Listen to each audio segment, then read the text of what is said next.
ആവാസവ്യൂഹം പോലുള്ള പരീക്ഷണ സിനിമകളോട് ശ്രദ്ധയാകർഷിച്ച സംവിധായകനാണ് കൃഷാന്ത്. കൃഷാന്ത് മോഹൻലാലിനെ നായകനാക്കി ഒരു സിനിമ സംവിധാനം ചെയ്യുന്നു എന്ന വാർത്തകൾ പ്രചരിച്ചിരുന്നു. പിന്നാലെ കൃഷാന്ത് ഇത് സ്ഥിരീകരിച്ചിരുന്നു. ഇപ്പോൾ എങ്ങനെയുള്ളതായിരിക്കും മോഹൻലാൽ സിനിമയെന്ന് പറയുകയാണ് കൃഷാന്ത്. മോഹൻലാലുമായി പ്രോജക്ട് ഡിസ്കഷൻ ഘട്ടത്തിലാണ്. കഥയും തിരക്കഥയും മാറിയിട്ടുണ്ട്. ഞങ്ങളിപ്പോൾ പുതിയൊരു സബ്ജക്റ്റ് തേടുകയാണ്. ഒരു മാസ് പടം ആയിരിക്കും. കൂടുതൽ വെളിപ്പെടുത്താൻ ഞാനിപ്പോൾ നിർവാഹമില്ലെന്നും അദ്ദേഹം. 2026 ഫെബ്രുവരി 21 ചിത്രം ആഗോളതലത്തിൽ തിയേറ്ററിലെത്തുന്നത്. അദ്ദേഹത്തിന്റെ പുതിയ പടമാണ് മസ്തിഷ്ക മരണം.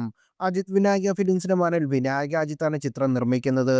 മസ്തിഷ്ക മരണം A fragment of Simon memories എന്ന ചിത്രത്തിന്റെ മുഴുവൻ ടൈറ്റിൽ.